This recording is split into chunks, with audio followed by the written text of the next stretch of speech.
So there's been a lot of trade buzz in Indianapolis about what the Bears will do with Justin Fields. A league source told NBC Sports Chicago that the Falcons have indeed checked in with the Bears about Fields. Maria, is this trade really about to happen? And if so, what does this mean for how the Falcons might approach the rest of the offseason? I know, right? It makes you chuckle because it's like the story of the day. And again, it was the top story on my radio show this past weekend. No matter what we tried to talk about nationally, it always came back to Justin Fields. And I get it. I totally understand. And it's all anyone wanted to talk to me about when I was in Indianapolis, right? And I have a bunch of friends that work in Chicago. And I asked them, I was like, hey, what's it like covering the Bears right now? And they just said, Justin Fields, like nothing else. You know, it's the only thing that anyone's talking about. And I got to be honest, I don't know if this trade is truly about to happen. I know that there are reports out there that it has and that it's about to happen. I just don't think any of that is true because remember, the Bears also need to meet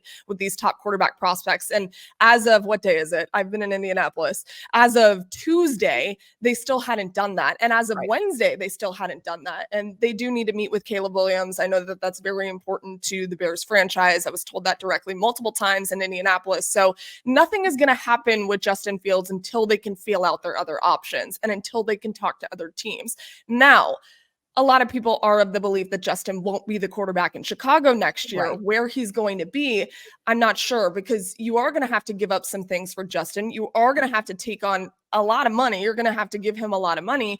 But I also still believe that a change of scenery would be incredible for him. And I do think, I tweeted it not too long ago, that the best is yet to come for Justin as a quarterback. You get him with the right coaches. He is a guy that works incredibly hard. A couple of people told me he is the first one in that building in Chicago and the last one out. And sometimes coaches have to be like, bro, we got to go home. That's how hard he works. And that's who you want to be a leader of your franchise. And Justin, I think being in Atlanta would be incredible. I really do. I know a lot of people aren't really happy about that, but I think when you get him around a guy like TJ Yates and Zach Robinson, both of them very brilliant offensively. TJ played the position, Zach played the position. There are so many quarterbacks on Raheem's roster of coaches that can help this kid out and untap some things that I think are there. And let's not forget, I think I said it on this podcast maybe last week, the Bears offensive line, the first few years of Justin in Chicago, that is not fair.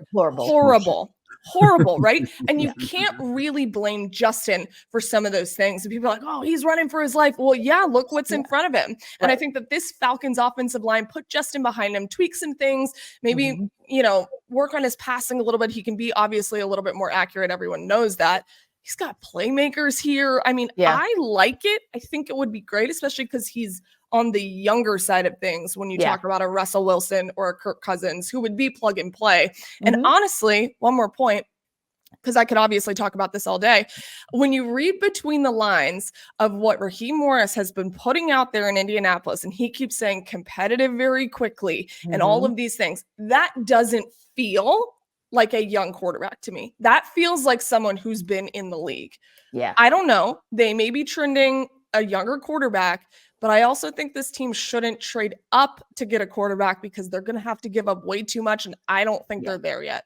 And I think also you've got a staff, whether you look at it, the head coach, the OC, the QB quarterbacks, just anybody on the sidelines for the Bears. It was a revolving door. So at any time in a young quarterback's career, how is he supposed to show you his best self when he doesn't even have the best to guide him? And then to your point about the weapons that are going to be around him, and we'll talk about one of the weapons that's being replaced in just a minute, but the weapons that are going to remain there and what could be added there in the offseason, I think speaks volumes because he'll have a serious run game and he's going to have pass catchers from his running back room. And then he's going to have, I do feel confident the Falcons are going to give him another weapon to complement Drake London and whatever Kyle Pitts might be able to do this season. So again, Maria, like you said, not just different surroundings as in change of scenery, but all of the quality pieces of that would come with that change, I think could be very, very helpful in what he's able to do, what Justin Fields is able to do, should he make his way down 75 South and come back to Atlanta. Yeah, I think one of the things that, to Maria's point, 100 been sacked 135 times in his first 3 years in the league. 3 years. That 3 man is years, hurting. 135. And Jarvis, Yeah. that doesn't include the QB hits. Right, exactly.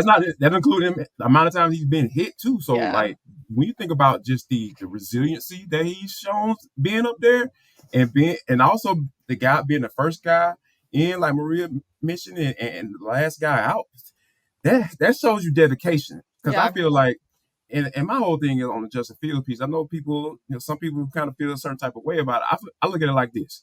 The dude has shown that he can be a quarterback in the NFL.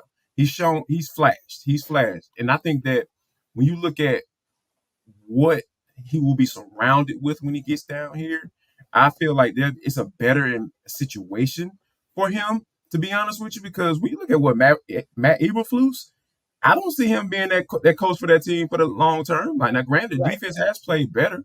Don't get me wrong, but Ryan Poles is in a situation where he's kind of playing with house money because, like, he hasn't picked his quarterback yet. He inherited Justin Fields, and when it comes to Matt Eberflus, that was a kind of they had a hiring committee, actually choose him. So he really hasn't hired his own coach yet. So that's when you think about that situation as far as with Justin Fields, and I feel like a better environment for him. We know Raheem Morris is going to be here. We understand what he is. We understand that Zach Robinson was a coveted offensive coordinator. So I think that with the situation where the Falcons are right now and the environment, I feel like it's a better fit for him to be successful or have more success consistently. So let me ask you guys this question.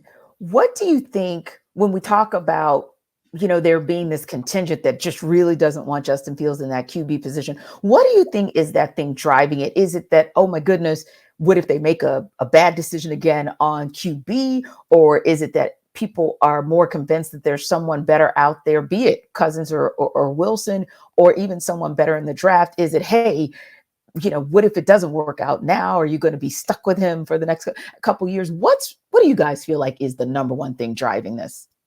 I think it's a conglomerate of all the things you just mentioned. And I also think it's the fact that Terry Fontenot passed on Justin Fields when he was available in the draft. And I think that's what it goes back to for a lot of fans, is from what I understand. And the fact that, if it's another miss, now you're stuck with another contract and you're looking for somebody else. And so in the minds of a lot of people who are against this Justin Fields thing, they think there is a sample size big enough that they don't like from him in Chicago.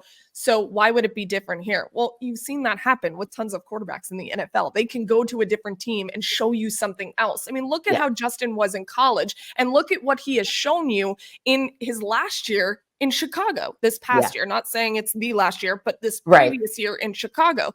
There are moments from Justin that make me believe, again, that we have not seen the best from this quarterback. So I think it's a conglomerate of all of these ideas around Justin Fields. And a lot of people like fresh, they like shiny, they like new. Well, there's also a risk when it comes to people that you've never seen play in the NFL. It is a different game. It's different for Caleb Williams. It'll be different for Jaden Daniels. It'll be different for JJ McCarthy, Bo Nix, whoever you want to insert in this draft class. You don't know what they're going to give you. You know what Justin can do. At least I thought that he showed you glimpses of that this past year. So I don't understand it. I think it mostly goes back to he was available. The Falcons didn't get him, XYZ. I think there were just a few more variables at play and not just passing on Justin Fields. Indeed. I think for me, I feel like it goes back to when Justin was in college, right? When he was down in Georgia. It was like, well, he could beat out Jake Fromm. Like, so why would he be able to, come here and be successful as a quarterback for the Atlanta Falcons? And I thought it was kind of interesting when Justin was on the podcast with the on the 33rd podcast. 33rd team.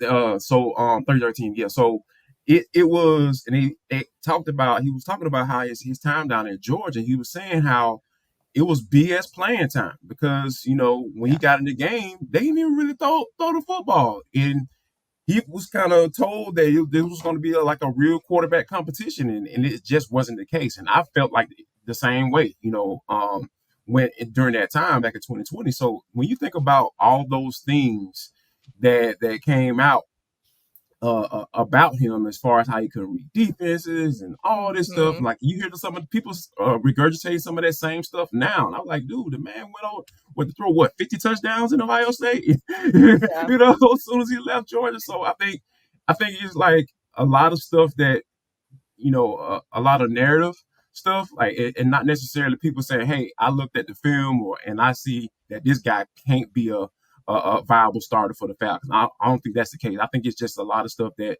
has happened in the past and people aren't looking to reevaluate and look at for what he is now.